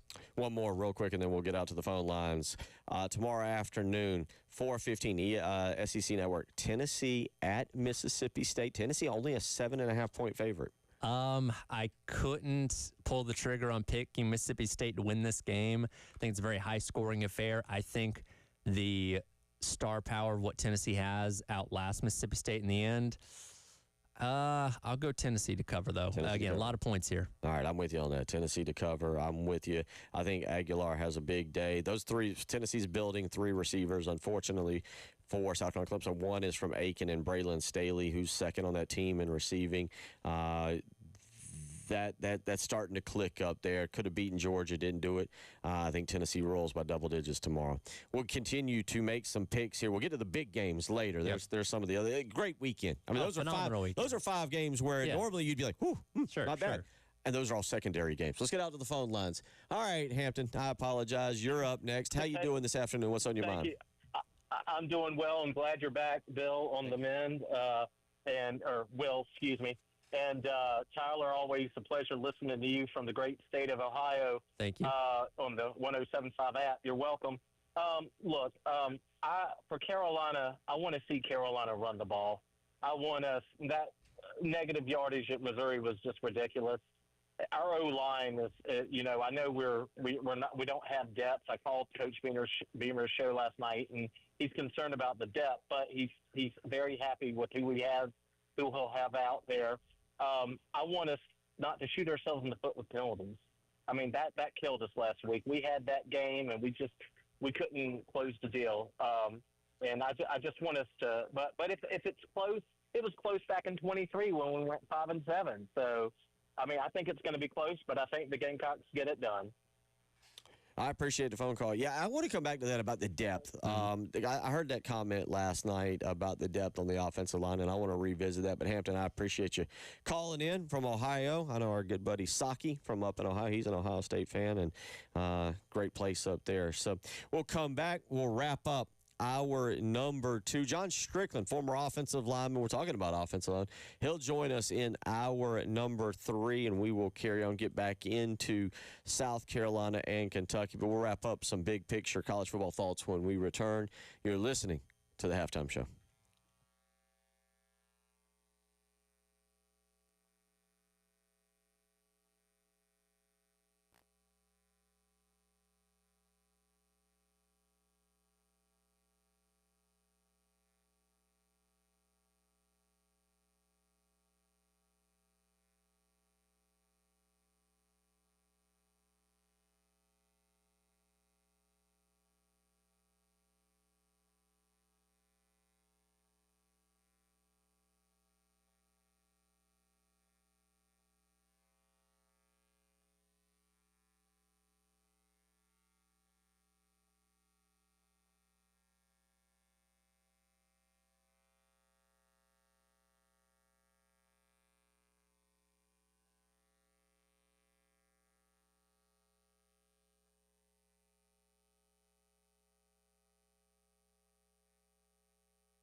it just makes me happy when I think about it out loud. We're sitting there talking about it, and you go over those games that we just went over. Tennessee, Mississippi State, Indiana, Iowa. I know Indiana, Iowa does not sound like appealing, but it's probably going to be appealing. But you talk about those particular games, Southern Cal, Illinois, Notre Dame, Arkansas. That's a good weekend of football. Yeah. That's a pretty good weekend of football. And we're going to talk South Carolina. We're going to really get into South Carolina, Kentucky in the next hour. John Strickland, former offensive lineman, is going to join us, and we're going to cut up with him and get his take on the offensive line. But we're looking a little more big picture right now. But, again, Southern Cal, Illinois. That probably wouldn't always appease you, but that's going to be a pretty good game tomorrow, I think. Should As be. I mentioned, Notre Dame, Arkansas, I think, is going to be a phenomenal game. I really think that's going to be a phenomenal game. But then you got your big picture games, Tyler. Let's start. I'm going to throw Ohio State, Washington in. I'm going to throw Ohio State, Washington. Ohio State's a 9.5-point favorite. This game's at Husky Stadium. They're going to be fired up for that. I don't ever like this because that means it's a noon kickoff out there. But give me your take. Washington and Ohio State. Ohio State getting challenged for the first time since they played Texas. Now they got to go on the road, so maybe that's just as big a challenge. Your take, 9.5-point spread. Yeah, I think it's one of those kind of things, like you said, we haven't really been paying much attention to Ohio State, save for week one of the season so far. And, I mean, Washington hasn't really played anybody of note either. So I think there's a lot of unknowns about this team, and making that travel out there is obviously tricky. Again, you're talking about going over halfway across the country for a team like Ohio State that didn't blow you away with how they played offensively against Texas, and we perceive that to be a pretty good Texas defense. So maybe that's part of it. But this can be an opportunity for Ohio State to really kind of make a statement. But we don't really know what Washington is either. Again, we've talked about it a lot this week. We operate so much on the assumptions of what teams were a season ago, and Washington, coming off the heels of playing in the college football playoff national championship the year prior, took a step back last year, as you expect when you lose your head coach and lose a lot of key players and stuff like that. But they could be respectable this year, and we'll see tomorrow how they fare against Ohio State. I would lean towards Ohio State and being able to cover that number, but going out west, especially for an early kick like that, is always going to be tricky. Keep an eye tomorrow on DeMond Williams. I think it's DeMond Williams Jr., but DeMond Williams. Kind of diminutive point guard. Diminutive quarterback, about 5'10", 5'11". Some people have even suggested he's more closer to 5'9" in terms of height. But he is having a phenomenal year so far. 6 touchdowns, no interceptions. Has thrown for close to 800 yards. Has rushed for over 200 yards so far. The Huskies are 3-0. He is a dynamic player. Keep an eye on that guy tomorrow. If he gets it going, his name could become a household name if Washington can pull the upset. I got Washington covering that spread, 9.5. Okay. Let's go to tomorrow. Let's go stay at the 3:30 game. All right. LSU, Mississippi. By the way, I read there's a great article. You mentioned the E60. Did you get a chance to watch that? I haven't got a chance to watch it this week. That is on my list of things to do, something about the lives of Lane Kiffin. Okay, there's a great article. I read the article last night on ESPN, and it really walks you through his coaching tenure, talks about his divorce a little bit, talks about him reconnecting with his kids. One thing that I did take away from that, his daughter, who is now in the news a little bit for odd reasons, but is going to school in Oxford at Mississippi, or it made it sound that way. She convinced him to not go to Auburn. Mm-hmm. Yeah, I remember when that was. Convinced him to not go to Auburn. I remember when it was heavily implied that he would be going there. And I think if you're Florida, because I feel like Florida's looking over at Lane Kiffin like, yeah, we're gonna get you. I don't know if he'd go to Florida right now. I mean, he's kind of got it made at Ole Miss, right? He could stay there for a long time. Seems that article I read seemed pretty happy. Yeah, listen, he's had the winningest season they've ever had. He hasn't gotten to the playoff yet, but he certainly got him in the conversation. And the standard for what they expect there is not as high as Florida. So, again, you're doing good. Yeah, I was disappointed they didn't make the playoff last year considering the talent that they had. But, they're not ready to run you out of town because of that one season. Billy Napier's been on the hot seat basically since he got there at Florida. Right. Does Kiffin want that kind of pressure and expectation? He's already been at Southern Cal where the expectations are super high and famously got left on the tarmac there. So, to me, if I'm him, I'm staying at Ole Miss because I built them into a very respectable program that isn't far away from taking that next step and becoming a national contender. Do I want to start over again at Florida? I'd say no, unless they just back the Brinks truck up for me. Mississippi 1.5 point favorite tomorrow. You taking the Rebs? Oh, man, they got the hot hand right now with Trinidad Chambliss at quarterback, and LSU hasn't shown us what we expected on offense yet. Maybe that is tomorrow, but I don't know, man. I go back and forth on this one, but, man, Ole Miss is a little bit more explosive offensively, and that could be the difference. I would take the over, especially in this game. Hotty toddy, gosh almighty, I'm going with the Rebs tomorrow and Lane Kiffin in that ball game. Let's go to tomorrow night. Let's start in Happy Valley. I think it's going to be a phenomenal atmosphere. I was watching previews for it last night. Oregon and Penn State. Penn State a 3.5 point favorite. James Franklin, big game, James. Until proven otherwise, I got to go with the opposition for big game James and things like this. Yeah, I'm going Dante Moore, former 5-star quarterback. Actually was one time committed to UCLA. I'm going to go Oregon with you on this. And final one in our big picture, look around Alabama, Georgia. I think Kirby finally gets over the Alabama hump. Yeah, I'm with you. Give me the dogs. Give me the dogs. Hur, hur, hur, hur, hur, hur. Like that annoying insurance that's pretty commercial. good. Yeah. 2.5 point favorite. The dogs are. I'm taking them. Hour 3 on the way.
Have we missed an opportunity this week? Has it actually been rivalry week?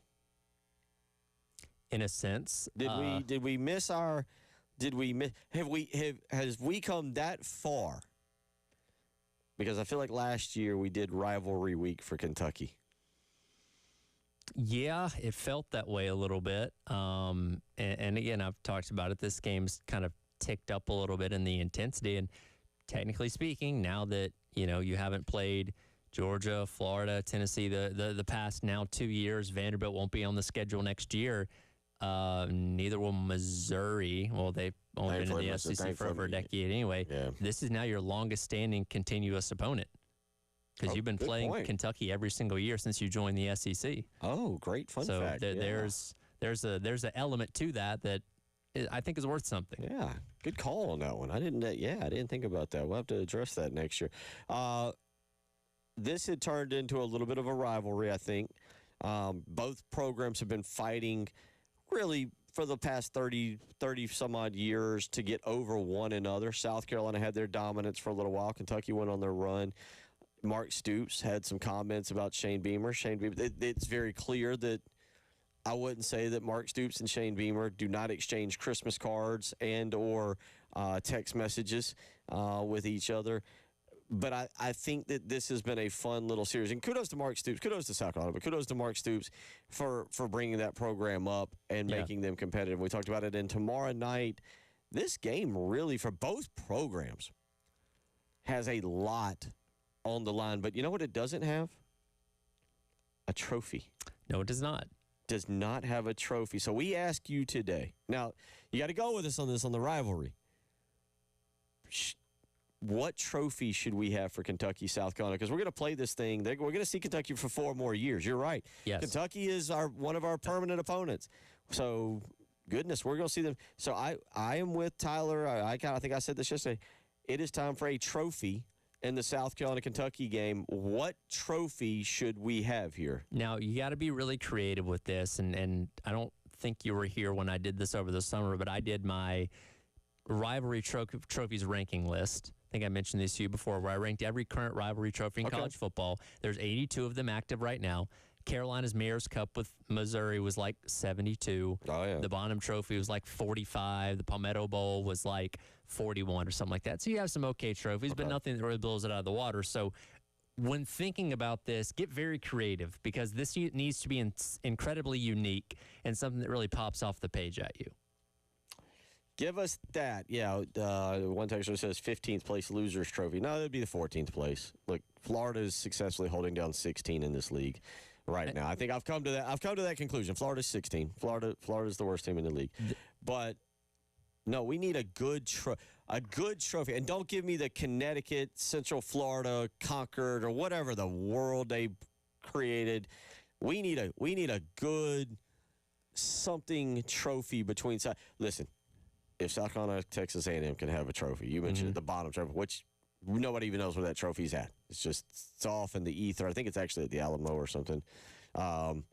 We need a good trophy. Beth from Lamar says no more trophies. No, we're gonna have a trophy. Well, you're losing 2 annual trophies and the Bonham Trophy and the Mayor's Cup, so you'd need to replace that. Yeah. Let me draw some inspiration from my list here. My number 30 trophy was the Ram Falcon Trophy between Air Force and Colorado State, where quite literally you have a platform and you have a Ram and you have a Falcon fighting each other. I feel like you do something similar with a Wildcat and a Gamecock fighting each other on said trophy. That's unique. That's special. It plays into the mascots, Texter weighs in. I like this. I like where you're going. I like where this texter. I think this texter takes it a little bit further. The bourbon and barbecue trophy. Ooh, I like that. Okay. I feel like that now we're starting to talk here. Charlie weighs in and says the trophy should be a bottle of bourbon and a tub of pimento cheese. All right. So see, now we're starting to talk. Playing into the regions, the areas. I like that a lot. 803-404-6100. Send in your South Carolina, Kentucky trophy. I am serious. I am serious about the fact that I think this has turned into a neat little rivalry. And I think it's got a little pizzazz because, quite frankly, deep down, a lot of y'all dislike Kentucky. Yeah. they've had a villain. They've had a villain. Cash Daniels was a villain, like a cheap shot villain. Like this thing will get a little chip. It's going to get a little chippy tomorrow night. In my opinion, it's going to go into the fourth quarter. It's going to go into the final 5 minutes. Sure. If you're going to that game, late game, by the way, plan on being there all the way. Don't be like, South Carolina's going to blow them out. We're better than Kentucky. We're going to be leaving early in about the fourth quarter to get home and get back to the tailgate. No, this game's going down to the wire. We've yet to give our picks today, and we will do that here this hour. But this game's going down to the wire. This has actually turned into, again, a fun series, and it's got some chippiness to it. I laugh. I couldn't help but laugh.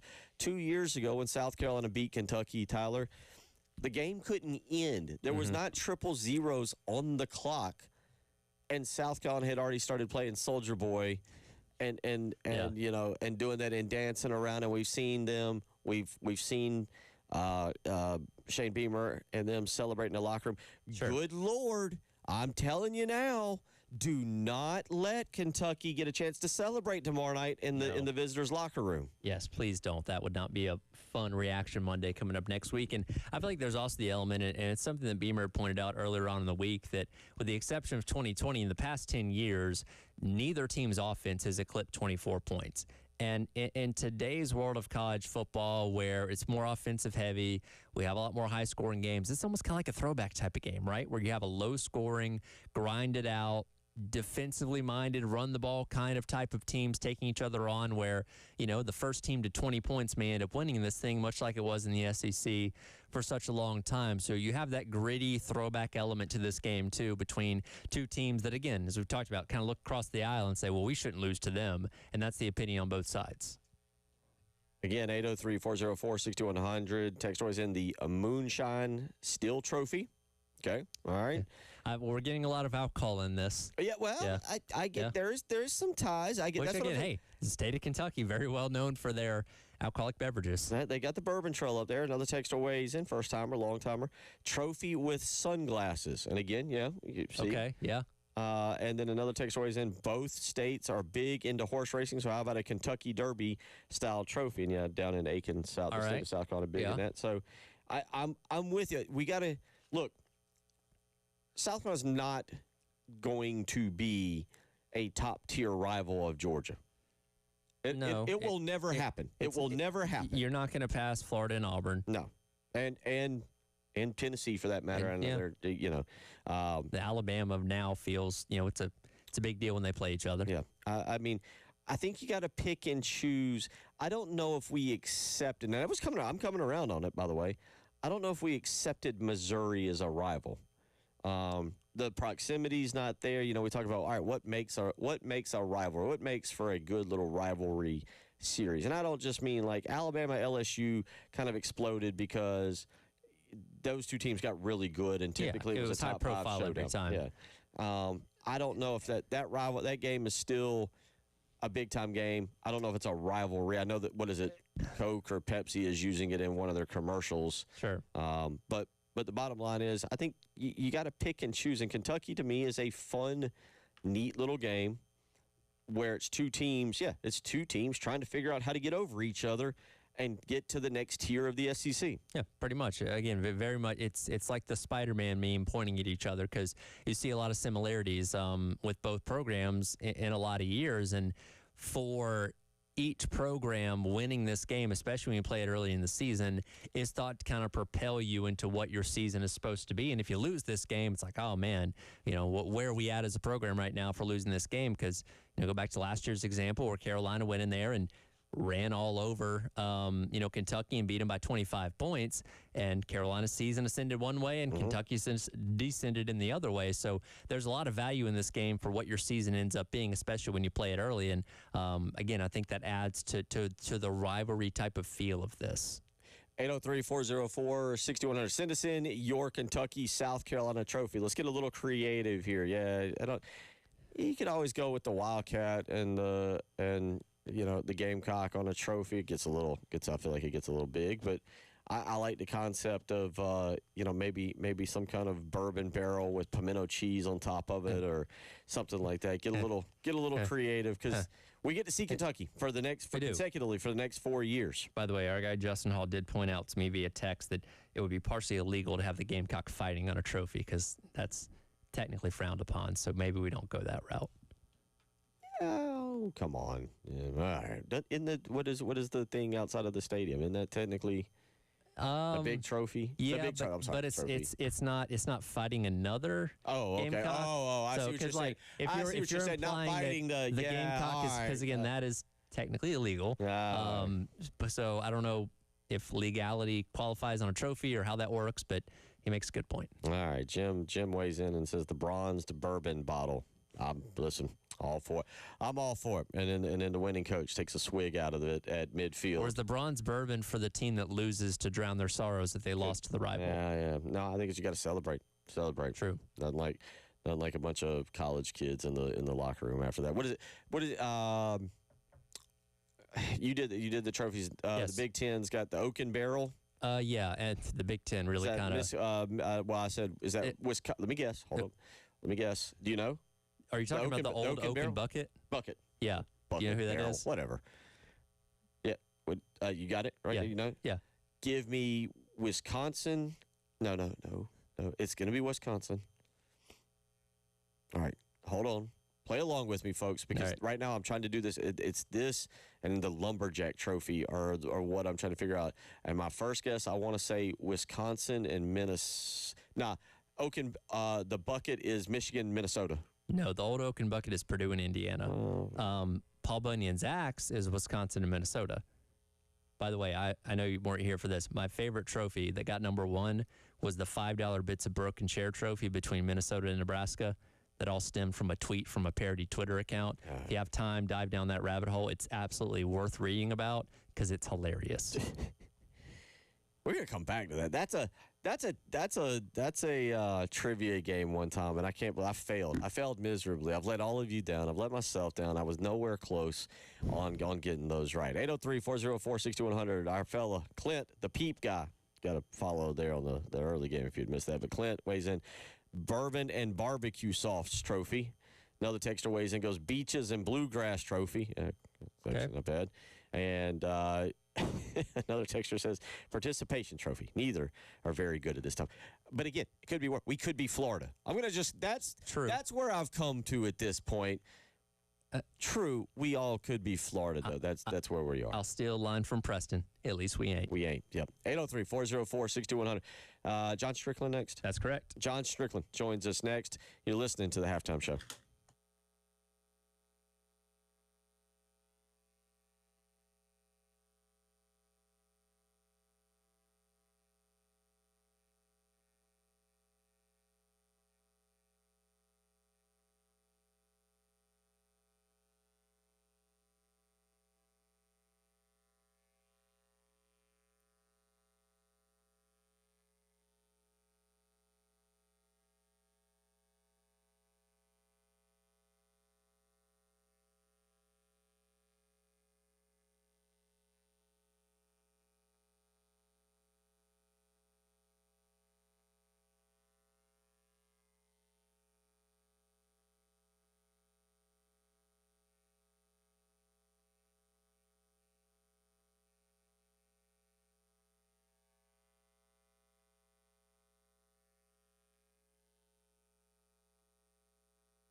2:19 on a Friday, getting you ready for Friday night high school football, for Saturday college football, for Sunday NFL football. There's going to be a lot to get to. You got Ryder Cup taking place right now, where it's not going well. Or it's at least 2-2 right now in the secondary four-ball matches, and I'll keep you updated on that. But Europe winning 3-1 the matches this morning, so you got that going. But talking a lot of South Carolina, Kentucky, the importance of this game. And joining us now, our offensive line guru with, boy, is this I've really never looked at this on Twitter, Mr. Strickland. Was this a glamour shot that you're using for your Twitter profile picture? Man, I think that picture was from Tyler Thickpen's wedding. I think that's what it was from. Whew, got the shirt collar is open. The hair looks beautiful. I tell you what, that is a man right there ready to show off on a Twitter picture. Good to have you. How you been lately? I hadn't caught up with you. Yeah, doing good, man. Glad you're back in Adam. But yeah, just same old, work and all that fun stuff. Well, let's talk about 4-game sample size, and I'm going to go big picture and not narrow it down just yet. But you watching this offense and just everything from play calling to running back performance to blocking performance. We'll get to the purely just the offensive line in a second. But let's just what you have seen strictly from this offense through the first 16 quarters. Yeah, I mean, you know what's funny about it? I go back and I watch every game and just kind of study the film on it. And, it's just been a guy here, a guy there, just not doing their job. And it's caused us to, not perform as needed. I will say this. I thought Coach Shula's game plan last week was a good one. I loved a lot of the play calls. There were 2 passes, if Lenoir's is not getting hit last week, that are 50-plus yard touchdowns. And I know a lot of people doesn't talk about the one, but there was one where it looks like he almost threw an interception to the linebacker, but really we had a guy streaking down the left sideline wide open with nothing but green grass. That's where he was throwing the ball, but he gets hit in the back as he's trying to throw it, so he can't get the ball out clean. But I thought the play calling last week was actually really good. Former Gamecock John Strickland joining us here on the AAA Heating and Air phone lines. Let's get into the nitty-gritty of the offensive line. And we talk so much about that group and how much continuity and gelling together matters. And going into this weekend, 2 of the guys that started on the O-line last week, and Nolan Hay and Casey Henry, are going to be out. So you're going with a different starting 5 combination. From an individual player standpoint, what does that stuff look like during the week, preparing for a different combination of guys on your starting 5 compared to the week before? Well, like last week, you had Boaz moved over to right guard. You had a new starting center. Kaysen goes out hurt on the first play, so you have to bring in Tree. So right there, you already got 3 new guys, or at least 1 guy in a different spot, 2 new guys in that haven't been practicing with the same 5. And then Hay goes down, and then you have Newsom come in at center. So that does create problems. But, throughout the week, you got to build that continuity. And I know that's what they're working on this week, obviously with Kaysen being out. Does Boaz go back to center this week? Trevon should be back. So who knows how it's going to look. But the whole thing about offensive line is knowing each other's strengths and weaknesses, being able to communicate.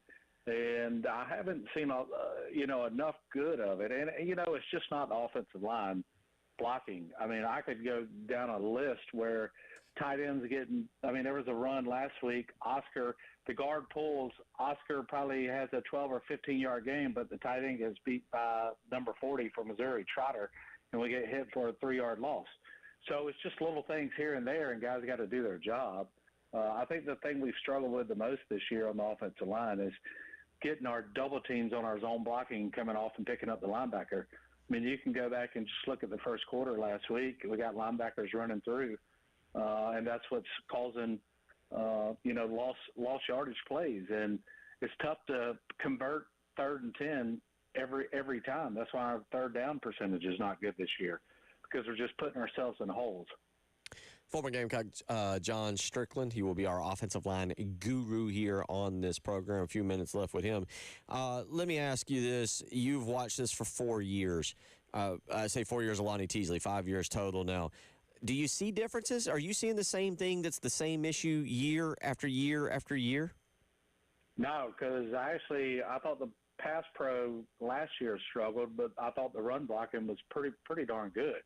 And I think Rocket was able to show that in a lot of the yardage he got last year. So it's almost the opposite this year. I think the pass pro has been shored up pretty good in the past 2 games. But it's like we can't seem to get out of our own way here when it comes to the running game. And like I said, it's not all offensive line. It's not all tight ends.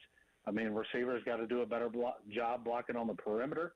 Running backs need to see the holes better. I thought there was a couple of runs that the running backs missed last week. Obviously, the sack down at the goal line was kind of on the running back, whiffing on his block.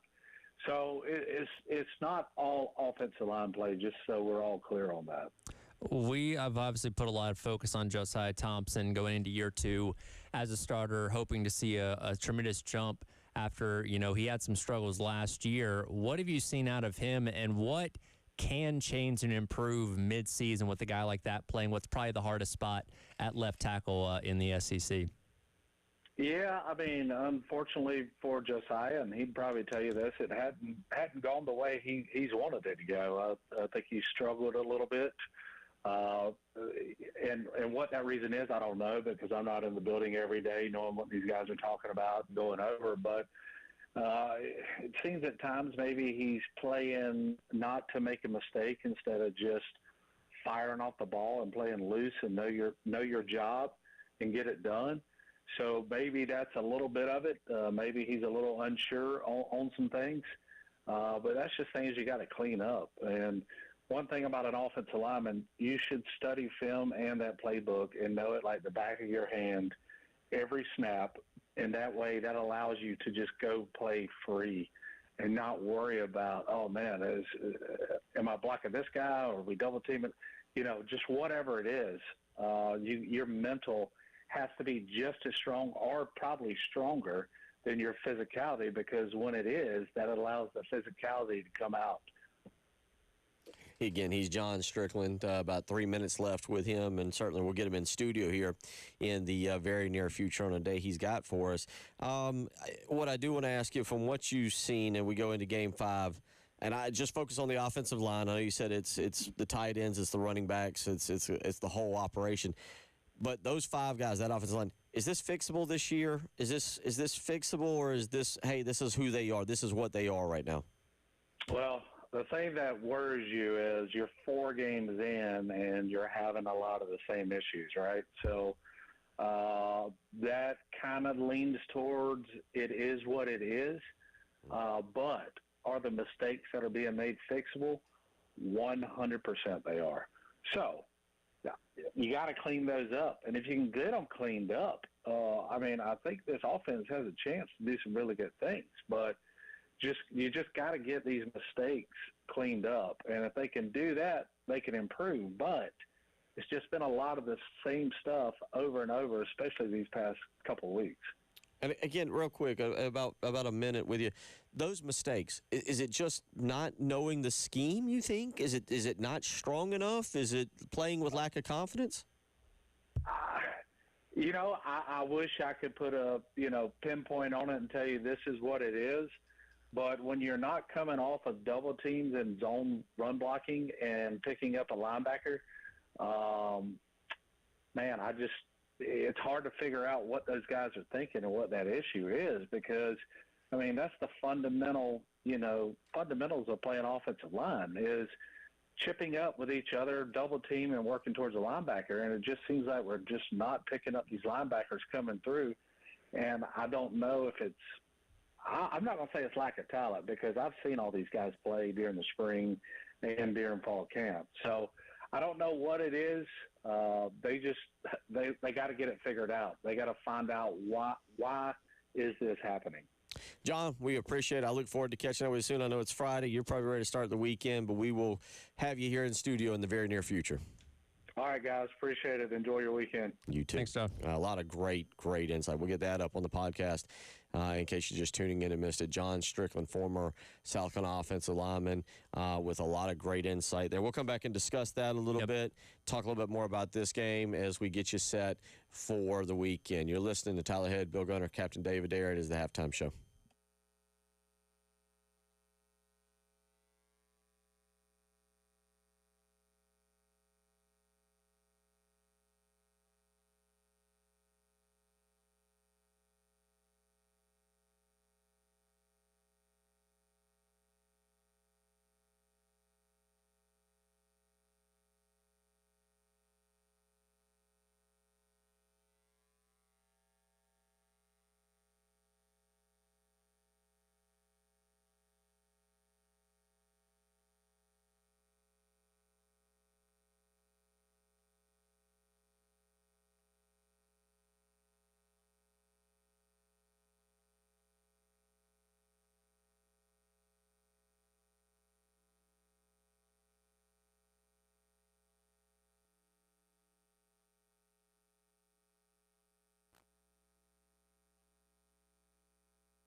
Oh, it's been a busy day. Thank you again to Brian Edwards for joining us in hour number 1, Chris Deering for joining us in hour number 2, and right then, John Strickland, former Gamecock offensive lineman, for joining us. And I don't know what to. I mean, look, let's be honest. Neither of us, to my knowledge, I don't want to speak for Tyler. I'm not an offensive line guru. No, I'm not either. But interesting to hear. What did you take away from what he's saying? Well, it really, to me, confirmed what we've been seeing with our eyes. And again, we're not offensive line gurus, but I think we can all tell when a group is struggling, and the offensive line has been struggling. And as you kind of pointed out and this isn't a one-year thing. This has been a consistent thing, unfortunately, in the Beamer era, even going back to before that, where you're just not getting the results you want up front. And yeah, when you have special talents, the skill position spots, they can kind of mask kind of some of those inefficiencies, but you're just not quite there as of right now. And again, I asked him specifically about Josiah Thompson because he's the guy that we pointed to is hopefully making a big step forward in year number 2, like a Caden Proctor did at Alabama, as kind of the shiny example of that. And we just haven't seen it. And I do think it's interesting that from his standpoint of being a former offensive lineman, saying, you know what, maybe he's just overthinking it because, yeah, if you're really focusing on not messing up, you're obviously trying not to make mistakes, but you're probably not giving your best effort because you're more cautious. You're almost kind of playing on your heels than playing on your toes. You know what I mean? And I do feel like that kind of maybe explains a little bit of why we've seen some of the struggles we've seen out of Josiah Thompson earlier on this season. I think you wonder about the development. I think that's becoming the big thing when you say something like that. And Josiah last year seemed to, as a freshman, and I don't want to word this the wrong way and be insulting, but I have to question it. He was not developed last year because he's a freshman. Of course. He's still learning. He's going to struggle. That's part of the process. Right. He's learning. And so now you get him, and he's been here for another spring. He's been here for another. He was here for his last year, his freshman year. He was here during the spring, so he's been here for 2 springs. But I say he's not developed, not because he hadn't been coached, but he's not developed because he's getting into the college program and learning. Yeah, right? Yeah, sure. Well, sure. now in year 2, he has been developed. Has he been developed improperly? Well, and I didn't get a chance to ask John about this. Maybe when we get him in studio or something, I can to expand this a little bit. But development is kind of a buzzword, right? We throw it around all the time, and it applies differently to what position you're talking about. And what development looks like for an offensive lineman is very different than a quarterback, a receiver, or a DB or whatever. And I just don't know if that development is what the way he's being developed or what they were doing development-wise in the offseason is what he needed, or because it's obviously not transferring over to what we're seeing on the field this fall. And again, we're not offensive line experts, but our eyes tell us that things have not gotten better from year to year. So what were they doing in the offseason? What were those areas of focus that they were working on with him, and why isn't it working? 803-404-6100. The other part of this is the depth. All right, now you got Nolan Hay, who will be out. Casey Henry, who will be out tomorrow. Here is Shane Beamer last night, because I want to bring this up, and I don't want to insult anybody, but I do want to bring this up. But here is Shane Beamer last night talking about the depth at the offensive line position.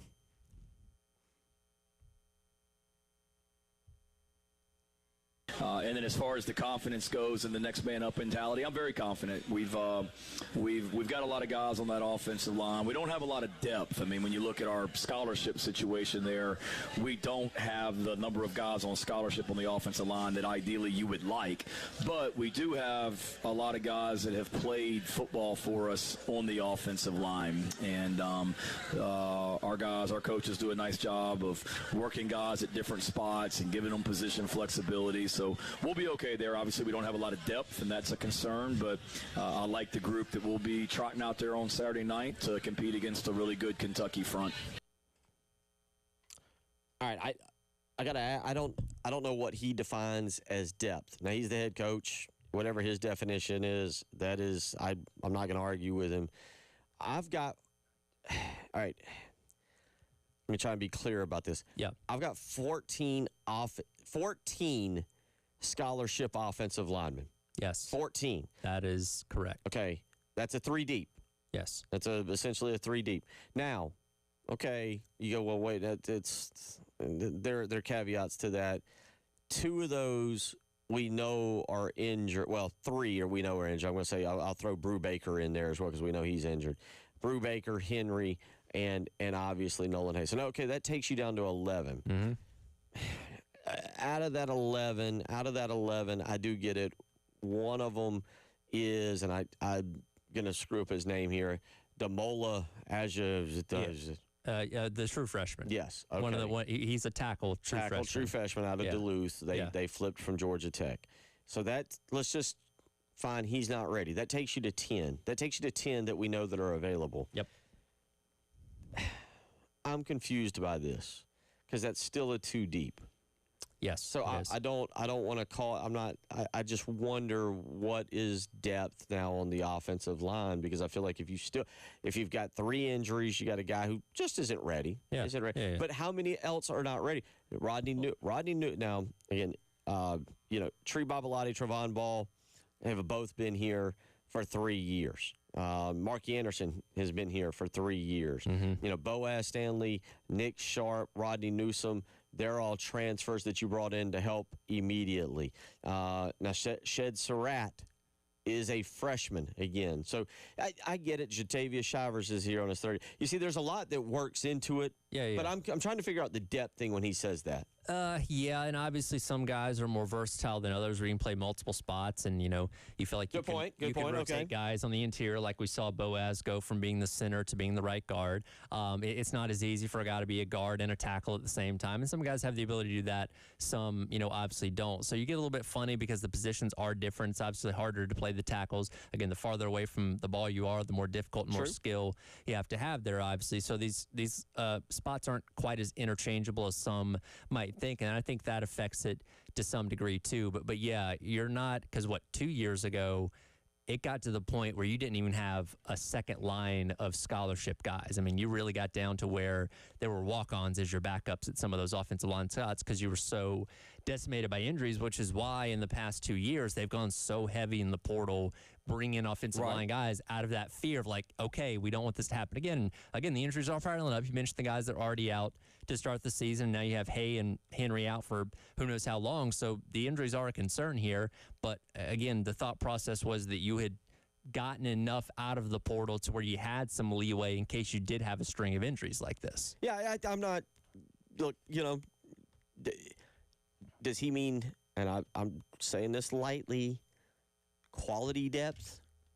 If some guy's not developed to, because again, the way I read this right now, I've got 10 healthy, capable offensive linemen. That's a 2 deep. That should give you options. And out of those 10, I would like to think you can field 5 of them. Now, you make a great point. You make a phenomenal point about the fact that, hey, not everybody can play all 5 offensive line positions. So maybe there's a lack of depth at tackle. Sure. Okay, I understand. Yeah, again, and some guys you get out of the portal that when you get them on campus, maybe they're not what you thought they were. And again, we're not the experts to tell you the difference between those guys and what they see in camp or spring practice and all that kind of stuff. But maybe you get an idea of what guys are, and it's just not quite what you need or at that position or where you want them to be. And that can affect things too, because again, you don't want to throw somebody out there that is not ready for the situation or ready for the caliber of opponent that they're going to be going up against. And that can play into it as well. But yeah, you think there's enough bodies in the room to have the depth that you need, but it doesn't sound like it. 803-404-6100. We'll come back, wrap up the Friday show. We'll give our final thoughts. What is our predictions? I think you've already given yours, right? I'll give it again. Okay, he'll give, and I will give mine for the first time, and we will head off into the weekend. You're listening to the Halftime Show.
About 5 minutes left here on 5 minutes left for us on your Friday afternoon. Reminder, right after us this afternoon, as you're getting off work and maybe want to go and hang out, going to be a nice afternoon.